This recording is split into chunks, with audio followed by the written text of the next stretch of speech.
स्वागत है आपका एक और लेक्चर में। आज के लेक्चर में थोड़ा पहले मैं फंक्शंस के बारे में बताऊंगा, उसके बाद हम SQL connectivity interface with Python पे आएंगे। ये मैं इसलिए करवा रहा हूँ ताकि आपको कनेक्टिविटी वाला जिनका अभी एग्ज़ाम में आ रहा है उनका हो जाए। तो काफ़ियों का एग्ज़ाम में आ रहा है, काफ़ियों को नहीं आ रहा, कन्फ्यूज़ था। तो मैंने एक क्या कहते हैं डिसीजन लिया कि इसमें थोड़ा सा फंक्शंस करवा दूंगा मैं, और क्या कहते हैं इस साथ के साथ आपको इसमें वो करवा दूंगा एसक्यूएल कनेक्टिविटी। फंक्शंस के बारे में हम थोड़ा ब्रीफ में करूँगा, ब्रीफ में कहो कह लो सॉरी, थोड़ा क्या कहते हैं मैं शॉर्ट में जाऊँगा। चैप्टर 2 भी करवाऊँगा फंक्शंस वाला जो होगा वो मैं इसके बाद कराऊँगा एसक्यूएल कनेक्टिविटी के बाद। इसके बाद एसक्यूएल कनेक्टिविटी के बाद फंक्शंस आएगा, तो रेडी रहना। फंक्शंस में अच्छे खासे क्वेश्चन आएंगे। उसके बाद सीरीज़ में चलेगा फंक्शन। उसके बाद जो हमारा लाइब्रेरीज वाला है जिसमें हमारा क्या कहते हैं इस बार आएगी CSV फाइल को रीड करना, राइट करना, ठीक है, ये सारी चीज़ें आएंगी। तो वो चीज़ कंटिन्यूशन में चलेगी, फंक्शन और उसके अगला वाला चैप्टर कंटिन्यूशन में चलेगा। और वो काफ़ी लंबा चैप्टर्स है, दोनों को मिला दे अगर तो वो बहुत लंबा बन जाता है। तो इसलिए आज हम यही करेंगे। फंक्शंस का आपको इंट्रोडक्शन और क्या होते हैं कि किस यूज़ के लिए होते हैं वो ज़रूर दूंगा आपको आज के लिए। तो आज हम पहले लेक्चर पे जाते हैं। तो पहले में क्या है, हमारे फंक्शंस होते क्या है यार बेसिकली। फंक्शंस हमारे क्या होते हैं, फंक्शंस क्या होते हैं, फंक्शन का मतलब क्या है, उसका एक पार्ट है। अब मान लो फंक्शन हमारे सॉरी अब फंक्शन है, ठीक है। अब मुझे एक चीज़ स्पेसिफिक चीज़ के लिए चाहिए, कुछ स्पेसिफिक काम करवाना है जो पाइथन नहीं करता है, मुझे उसको बनाना पड़ता है। तो मैं वो प्रोग्राम को बार बार थोड़ी करूँगा, वो प्रोग्राम को बार बार मैं थोड़ी उसका प्रोग्राम का कोड थोड़ी बार बार लिखूँगा। मैं सिर्फ क्या करूँगा, मैं एक उसको वर्ड डिज़ाइन एक तरह से क्या कर लो क्या कहते हैं जो हम कीवर्ड्स है ना जो हमारे, उसको मैं एज अ कीवर्ड बना दूंगा सिर्फ उसके लिए, ताकि वो इजी हो जाए मेरे लिए।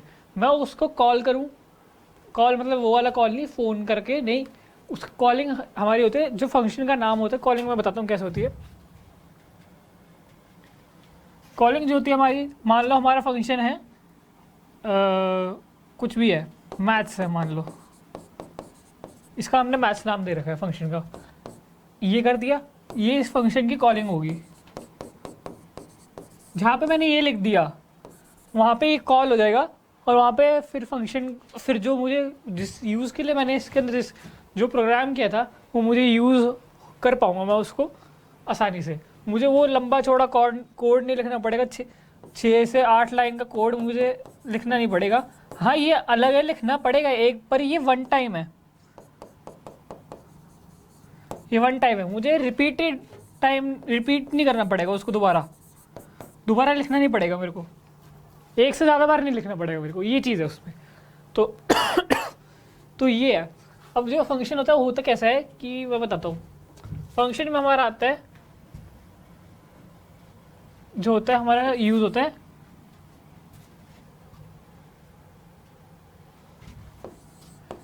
डेफ, ठीक है। डेफ के आगे आपका फंक्शन का नाम, ठीक है, इसके अंदर ब्रैकेट और ऐसे। इसके अंदर अगर आपको कोई पैरामीटर्स देने हैं, यहाँ देने हैं, यहाँ दे सकते हो, यहाँ पे भी आप पैरामीटर दे सकते हो। आगे फिर हम अपना कोड लिखते हैं, जो हम वो working of the code working लिखते हैं हम, ठीक है। और फिर नीचे कर देते हैं। फिर इसका क्या कहते हैं, अगर हमें कॉल करके दिखाना है तो हम नेम ये लिख देते हैं, बस हमारा फंक्शन कॉल हो जाता है। तो फंक्शन का स्ट्रक्चर कुछ ऐसा होता है। ये हमारा काफ़ी फंक्शन क्या होता है, फंक्शन हमारा टाइम सेवर होता है। सबसे पहली बात, टाइम स्पेस कम लेता है,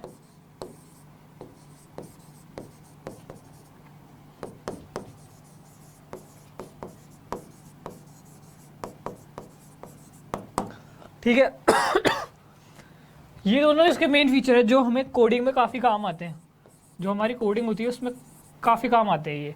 तो ये मेन फीचर है हमारा टाइम बचाना है, कम चीज़ से ज़्यादा आउटपुट निकालना है, ये चीज़ काम है हमारा। कोडिंग हमने इसलिए की है ताकि कोडिंग की होती क्या, प्रोग्रामिंग लैंग्वेज है किस लिए, वो है इसलिए ताकि वो कम हमारा टाइम बचाए और कम कम जगह ले, कम उसमें है। अब आपकी एप्लीकेशन है वो उसमें कितना लंबे लंबे कोड है, पर अगर हम उसको डीप में जाए, अगर वो डीप में जाते हैं और अंदर जाते हैं तो उसके अंदर जो कोड है ना एक्चुअली वो छोटे कोड हैं, बट वो बड़े भी हो सकते हैं ताकि यूज़र को आसानी हो, जो बिगनर है वो भी समझ जाए। ठीक है, जो प्रो लेवल के हैं वो उसे समझ जाएंगे क्योंकि उन्होंने चीज़ें वो ऑलरेडी पढ़ चुके हैं या वो अप्लाई कर चुके हैं, उनको नॉलेज है उन चीज़ों के बारे में। बट जो अब क्या कहते हैं बिगनर्स हैं जो, उनको नहीं है तो वो समझ नहीं पाएंगे, थोड़ा कॉम्प्लेक्स हो जाएंगे तो थोड़ा फंस जाएंगे। तो ईजी बनाने के लिए उसे क्या किया है, उस कहता हूँ मैं कहता हूँ उस साइड में मत जाओ, तुम कंफ्यूज ही होगे एक तरह से। तो मैं एक एग्जांपल लेते हैं। तो एग्जांपल एक ये है कि अब मान लो तुम्हें कोई चीज़ है जो तुम्हें बार बार यूज़ करनी है, ठीक है, तुम उसमें क्या करते हो, सिर्फ उसको एनर्जी देते हो। मान लो गाड़ी गाड़ी हम बार बार यूज़ करते हैं, स्कूटी हम बार बार यूज़ करते हैं, तो हम उसमें क्या डालते हैं, पेट्रोल, डीजल, सीएनजी। ठीक है, आजकल इलेक्ट्रिसिटी भी एक तरह की एनर्जी है, ठीक है ना। तो हम इन चीज़ों में फ्यूल डालते हैं, एनर्जी डालते हैं, ठीक है। तो अब मान लो मेरे पास एक गाड़ी है, ठीक है, गाड़ी को मुझे रोज़ यूज़ करना है, रोज़ मुझे 10 किलोमीटर ट्रैवल करना है, रोज़ मुझे 10 किलोमीटर ट्रैवल करके वापस आना है एक जगह से, पॉइंट ए टू बी से मुझे वापस आना है। अब उसमें मेरा एनर्जी यूज़ होगी, उसको क्या कहते हैं, पेट्रोल यूज़ होगा, इलेक्ट्रिसिटी यूज़ हो सकती है, सीएनजी यूज़ हो सकती है, डीजल यूज़ हो सकता है। कन्वर्ट करके तो मेरे को एनर्जी दे रहा है ना वो सारे कन्वर्ट करके पेट्रोल डीजल कन्वर्ट करके तो एनर्जी मिल रही है, मुझे गाड़ी चल रही है ना, उसको एनर्जी मिल रही है ना एक तरह से। तो वो चीज़ है। अब उसमें क्या है, अब मुझे बार बार यूज़ करनी है गाड़ी, तो मुझे बार बार उसको इलेक्ट्रिसिटी भी देनी पड़ेगी। अब ऐसे ही ले लो एक तरफ से मोबाइल एप्लीकेशन का, मोबाइल एप्लीकेशन क्या होती है, मुझे उसको बार बार यूज़ करना है, गेम्स है बार बार चलानी है, पबजी है बार बार खेलनी है। तो उसका क्या है, उसका हम क्या प्रोवाइड करते हैं, पबजी में हम नेट प्रोवाइड करते हैं, और क्या कहते हैं एक्सेस प्रोवाइड करते हैं, मीडिया, स्टोरेज, सब कुछ प्रोवाइड करते हैं। ये उसके लिए एनर्जी है, ठीक है, तो वो बार बार चलती है। तो ऐसी गाड़ी बार बार चलती है, ऐसे यही प्रोग्राम्स क्या होते हैं, बार बार चलते हैं। अब ये छोटे मोटे, ये अभी हमारा लेवल छोटा है, तो हमें जब हम बड़े लेवल पे जाएंगे ना तो हमें पता लगेगा ये कोड कितने बहुत छोटे हैं, ये 1 मिनट के अंदर होने वाले कोड है ये। जब हम बड़े कोड इस पे जाएंगे ना, जो एक एक पेज के होते हैं, आंसर शीट के हिसाब से कह रहा हूँ, एक एक पेज के हाफ कोड होते हैं, आधा कोड एक पेज का होता है। 12th में भी ऐसे क्वेश्चन हैं जो आधा कोड कॉम्प्लेक्स होते हैं, कोडिंग बच्चे थोड़ा एक एक पेज या 1.5 पेज ऐसे बच्चे पेजेस पे लेके जाते हैं, तो वो नहीं करना। इसलिए मैं कॉम्प्लेक्स को भी आसान तरीके से लाता हूँ। तो थोड़ा आप फोकस करिए, थोड़ा आप अपने हिसाब से भी सोचिए, ये नहीं कि जरूरी मेरा कोड आसान हो, आप अपना कोड निकालिए, आपका कोड भी आसान हो सकता है, और मेरे से छोटा हो, क्या पता मेरे से भी छोटा हो आपका कोड। पाइथन में यही है कि पाइथन में वो जगह जितनी आप जितना लंबा कोड लिखेंगे उतनी ज़्यादा जगह घेरेगी, जितना लिखेंगे कोड वही जगह घेरेगा उतनी। तो यही चीज़ है, ये हमारा जगह भी बचाता है, टाइम भी बचाता है। ये बार बार यूज़ होने वाली चीज़ें फंक्शंस को हम कहते हैं। फंक्शंस ये है, ये मैंने आपको एक शॉर्ट इंट्रोडक्शन दिया और थोड़ा बताया उसका यूज़ कैसे होते हैं, स्ट्रक्चर बताया। अब मेन इसमें ये यूज़ नहीं होना, ये मेरा यूज़ इसलिए था क्योंकि हमारे यहाँ पे मुझे ये बताना था इंपोर्ट वाला चीज़ भी होती है यहाँ पे। हम बच्चे कह रहे थे इंपोर्ट फंक्शंस का पार्ट है, किसका पार्ट है इंपोर्ट, यार मॉड्यूल्स का होता है। मॉड्यूल्स भी फंक्शन ही होते हैं, कलेक्शन ऑफ फंक्शंस है कह लो, ठीक है। तो इसलिए मुझे ये इंपोर्ट करवाना था, आगे इंपोर्ट आएगा, इंपोर्ट माई एक्सक्यूएल कनेक्टर डीबी। तो उसके लिए मुझे ये करवा शॉर्ट इंट्रोडक्शन देना पड़ा। तो पहले तो अब एसक्यूएल होता क्या है, उसमें क्या क्या होता है, डीडीएल कमांड क्या होती है, DML command data manipulation language, data DML commands, DDL commands, ये सारी क्या क्या होती है वो बताते हैं। तो इसमें क्या होता है, हमारे इसमें आती है ऑल्टर, क्रिएट, अपडेट, नहीं इसमें इरेज करें, क्रिएट, ऑल्टर, ड्रॉप, मॉडिफाई, ठीक है। ये 4 होती है, बेसिकली 4 ही होती है हमारी, ये इसका पार्ट है, ठीक है। जो अपडेट होता है वो भी हमारा इसी का पार्ट होता है, ठीक है। इसके साथ मतलब मेनली इसके साथ ही यूज़ होता है, ऑल्टर के बिना यूज़ नहीं हो सकता। और हमारा डी, इसके अंदर DAC इंट्रोड्यूस किया है, ठीक है। और बाकी चीज़ें क्रिएट वाला मैंने बता दिया। तो अब ये क्या है, ये होती है स्ट्रक्चर, जो हमारा टेबल का स्ट्रक्चर होता है डेटाबेस में। जो डेटाबेस है हमारा, उसमें टेबल स्ट्रक्चर होता है ना, जो ये वो डिज़ाइन करने में हेल्प कर दिया, ठीक है। उसको आप चेंज कर सकते हो, उसका स्ट्रक्चर पूरा बनाना पड़ता है पहले हमें, ताकि हमें क्या कहते हैं, अगर कोई सामने वाला बंदा यूज़ कर रहा है तो उसको अगर स्ट्रक्चर देखना है कि इसमें कितनी वैल्यू जा सकती है। अब इसमें हमने 11th क्लास में पढ़ा था जैसे SQL, मैं 11th क्लास का थोड़ा रिवाइज करा रहा हूँ, ताकि तभी DDL कमांड्स और DML कमांड्स लेके आया हूँ। तो उसमें क्या है कि हमारा हम लिखते हैं इंट, और ये लिखते हैं 20 मान लो, ठीक है। और यहाँ पे लिखते हैं हमारा क्या कहते हैं, फील्ड का नाम लिखते हैं, रोल नंबर लिखते हैं हम मान लो, ठीक है। फील्ड का नाम है, ये हमारी फील्ड होती है। इसमें क्या होता है कि ये जो है ना, ये कितना है 20। अब ये दूसरे वाले यूज़र को जानना है, वो कैसे जानेगा, वो टेबल का स्ट्रक्चर देखेगा। स्ट्रक्चर कैसे देखेगा, ये यूज़ करेगा डी, डिस्क्राइब टेबल का नेम, सिर्फ टेबल का नेम आएगा, ये नहीं टेबल और फिर उसका नेम, ये गलत है।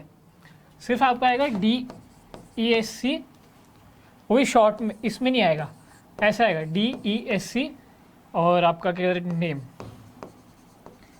और ये कॉलम एंटर कर देना है, अपने आप ये कमांड चल जाएगी। ये कॉलम इंपॉर्टेंट है, इसके बिना कमांड नहीं चलती है। ये फॉर्मेट है, सिंटेक्स है कह सकते हैं, ठीक है। इसके बिना कमांड नहीं चलती। ये 4 आती है हमारे अंदर, कह रहा सॉरी, हमारे इसके DDL के अंदर। DDL में ये ऑल्टर कर देती है, हटा चेंजेस कर देती है, मॉडिफाई के लिए होती है, अलग से चेंजेस के लिए होती है। क्रिएट आपके उसके लिए होती है, create a table name this structure, फिर आप लिखते हैं। ड्रॉप पूरा ही ड्रॉप कर देती है, ऑल्टर ड्रॉप होती है, ऑल्टर के पार्ट है, ऑल्टर मॉडिफाई, ठीक है। तो ये सारे पार्ट होता है। अब आते हैं DML कमांड्स पे। DML data manipulation language. अब इसमें हम इसकी फुल फॉर्म पढ़ के हमें ये समझ आता है, डेटा मैनिपुलेशन लैंग्वेज मतलब डेटा को मैनिपुलेट करती है, डेटा को चेंजेस करती है। तो इसमें सबसे पहले आता है हमारा इंसर्ट, इसमें आता है सिलेक्ट, ठीक है। आपका सिलेक्ट आ गया, इंसर्ट आ गया, डिलीट, ठीक है। ये ऐसा ये वाला आता है हमारे इसके अंदर। तो हम इंसर्ट में आता है इंसर्ट इनटू, जो वैल्यू इंसर्ट करनी है। अपडेट भी आता है, हाँ इसके अंदर भी अपडेट आता है, ठीक है। जब इंसर्ट इनटू का आ गया, फिर इसमें वैल्यूज़, फिर अगर कोई आपका इसमें क्या कहते हैं कैर में है तो आपको कॉमर्स में करनी है, इंट में है तो आप ऐसे एज इट इज लिख सकते हैं। ये हो गया सिलेक्ट स्टार फ्रॉम टेबल का नाम, डिलीट टेबल नेम, ठीक है। ये ऐसे ही अपडेट का आ गया, अपडेट स्टार फ्रॉम या अपडेट जो उनसे भी लोकेशन है, जो भी करना है। तो ये आपका DML कमांड हो गया, डाटा मैनिपुलेशन लैंग्वेज होगी। तो अब ये सारी चीज़ें होती है, ये सारी रिवीजन थी, ठीक है। अब हमारे पास आएगा, और इसका मैं पहले कह रहा हूँ पार्ट्स में होएगा, क्योंकि ये इसकी जो कनेक्टिविटी है वो समझना बहुत मुश्किल है। मतलब मुश्किल मैं इन द सेंस वो नहीं कहूँगा कि समझ नहीं आती बच्चों को, ये है कि इसमें बच्चे कन्फ्यूज होते हैं, क्योंकि पहली बार इंस्टॉल होता है, इंस्टॉल बड़ी मुश्किल होता है। मुश्किल भी क्यों कह लो, क्योंकि कई बच्चों के उसमें कोई दूसरा तरीका होता है, एक और तरीका है जो मैं अभी बताऊँगा नेक्स्ट लेक्चर में, या आपको पर्टिकुलर वीडियो बना दूँगा, तो उसमें मैं एक दूसरे सेकेंड वे बताऊँगा। वो तभी करना है जब आपका इसमें नहीं हो रहा, ठीक है। तो इसमें क्या है, इंस्टॉलिंग MySQL कनेक्टर। अब इसको आपको इंस्टॉल करना कैसे करना है, मैं तो यार अपना एक इजी तरीका, पर्सनली मेरा मेथड है ये मैंने अपनी टीचर को ये सजेस्ट किया था कि मैम ये करना चाहिए, क्योंकि ये सबसे ईजी है। जब मैं अपने टाइम पे पढ़ता था, तो रीज़न बीइंग दैट, क्यों ऐसा मैंने किया, क्योंकि प्रोसेस सेम है, ऑलमोस्ट सेम है, और काम आसान है और काम छोटा है। मेरी टीचर कहती थी ये CMD खोलो, सारे जो फॉलो करते हैं या मेरी टीचर को वो आसान लगता होगा, फिर वो स्क्रिप्ट्स खोलो, क्या कहते हैं, पाइथन पे जाओ, पाइथन 32 पे जाओ, जो आपका सेकेंड मेथड मैं बताऊंगा। ठीक है, ये सारा मतलब आपको अपने क्या कहते हैं डायरेक्टरी के अंदर जाना है, ये चीज़ थी, डायरेक्टरी के अंदर जाना है। अब जो मेरा मेथड है वो थोड़ा अलग है। आप CMD को रन एज एडमिनिस्ट्रेटर करो, ठीक है। फिर आपको ये ऐसा करना है, खुल गया आपका। फिर आपने लिखना है पिप इंस्टॉल MySQL कनेक्टर,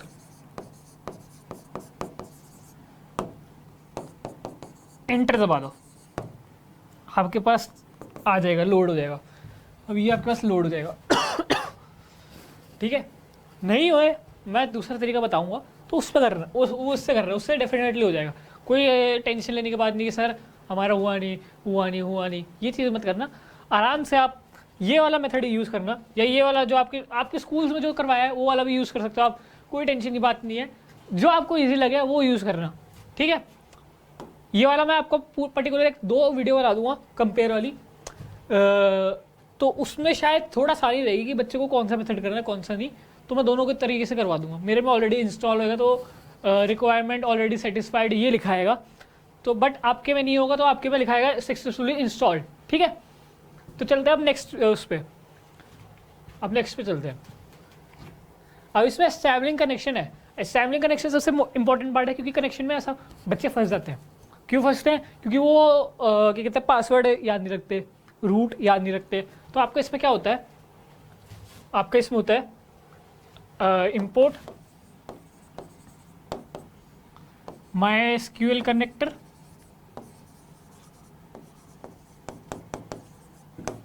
ठीक है। इसके बाद MySQL DB यहाँ आ जाएगा, यहाँ यूज़र इक्वल टू ब्रैकेट्स में कॉमा, ये कॉमा नहीं है यहाँ पे, ठीक है, वो गलती से आ गया था। पासवर्ड जो यूज़र ने पासवर्ड रखा हुआ है, यूज़र आईडी जो यूज़र के आईडी में नाम है, जैसे आपका नाम लिखा आएगा, जैसे मेरे सिस्टम में नाम मेरा लक्ष्य है, लक्ष्य नाम रखा हुआ मैंने अपने सिस्टम में, तो ये यहाँ पे वो आएगा, ठीक है। रूट और कनेक्शन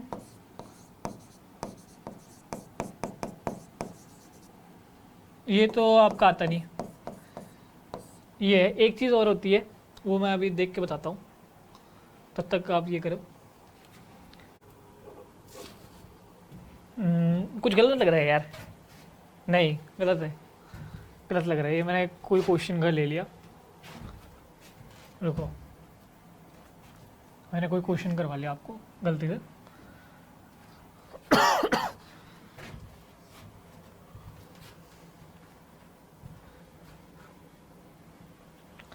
अब इसमें क्या है, MySQL DB is equal to MySQL, ऐसे मतलब ये चीज़ें होती हैं यार, ठीक है।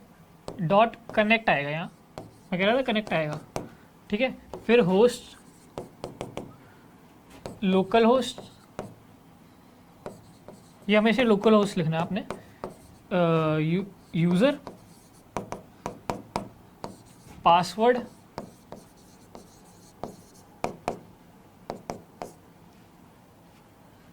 ये रूट आएगा, सॉरी मैं यूज़र लिख रहा हूँ क्योंकि मैं अपने में यूज़र लिखता हूँ ना, तो यहाँ पे रूट आएगा। एक्चुअली सिंटैक्स चेंज नहीं कर सकता मैं, ठीक है। ये सारा ये हमारा फॉर्मेट होता है। फिर नीचे आ जाता है प्रिंट, ये वाला इसका नाम आ जाता है MySQL DB।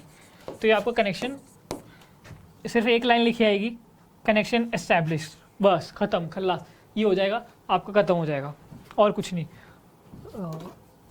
और कुछ नहीं होगा, बस आपका ख़त्म। अब अगली क्लास में अगली क्लास में मिलेंगे हम, जिसमें मैं आपको पूरी कनेक्टिविटी करके दिखाऊंगा, पूरे मतलब आउटपुट वगैरह लेके आया करूँगा अगली क्लास से। तो ये 3 लेक्चर में ख़त्म करूँगा मैं, 1 लेक्चर हो गया, 2 लेक्चर और बचे, 2 लेक्चर के अंदर मैं ख़त्म कर दूँगा। लास्ट लेक्चर के अंदर मैं क्वेश्चंस करवाऊँगा काफ़ी सारे, हाँ मैं कहता हूँ कि क्वेश्चंस करवाऊंगा, बट मैं करवाता नहीं, क्योंकि भाई देखो क्वेश्चन ढूंढने में ना थोड़ा टाइम लगता है। तो मैं लेके आऊँगा तो बढ़िया बढ़िया लेके आऊँगा, और करवाऊँगा तो फिर धड़ाक से करवाऊँगा, ठीक है। तो मिलता है अगली क्लास में, तब तक के लिए आप पुराने लेक्चर्स देखिए, जो समझ नहीं आ रहा उसमें पूछिए आप मेरे से, कमेंट सेक्शन में बताइए, टेलीग्राम पे बताइए, जहाँ मुझे बताना बताइए। तो आपके लिए 24/7 अवेलेबल हूँ। आप बताइए, आप अपने डाउट्स रखिए, जिनके एग्जाम्स आ रहे हैं वो भी अपने डाउट्स रखते हैं, कोई दिक्कत नहीं। चाहे मैंने चैप्टर करवाया है या नहीं करवाया, मुझे कोई प्रॉब्लम नहीं है, मैं आपको तब भी उसका सोल्यूशन दूंगा, चाहे आईपी का बच्चा हो चाहे कंप्यूटर साइंस का बच्चा हो, मुझे कोई दिक्कत नहीं है। आप अपने लाइए, 11th 12th के दोनों के करवा रहा हूँ मैं, ठीक है। तो आईपी का हाँ मैंने शुरू नहीं किया, आईपी का मैं शुरू कर रहा हूँ, आईपी का भी शुरू हो रहा है सिलेबस। तो आईपी में एक्चुअली थोड़ा टाइम लग गया मेरे पास, बुक्स अरेंज करने में थोड़ा टाइम लग गया मेरे को। तो आईपी में मैं करवाता हूँ आपको शुरू, बिल्कुल। आईपी में हम सबसे पहले करेंगे रिवीजन 12th में, और फिर उसका हम पार्टनर्स करेंगे और मैटप्लॉटलिब करेंगे, ठीक है। तो मिलते हैं अगली वीडियो में, तब तक के लिए आप सब्सक्राइब कर देना, शेयर कर देना, और वीडियो अच्छी लगी हो लाइक कर देना। Thank you.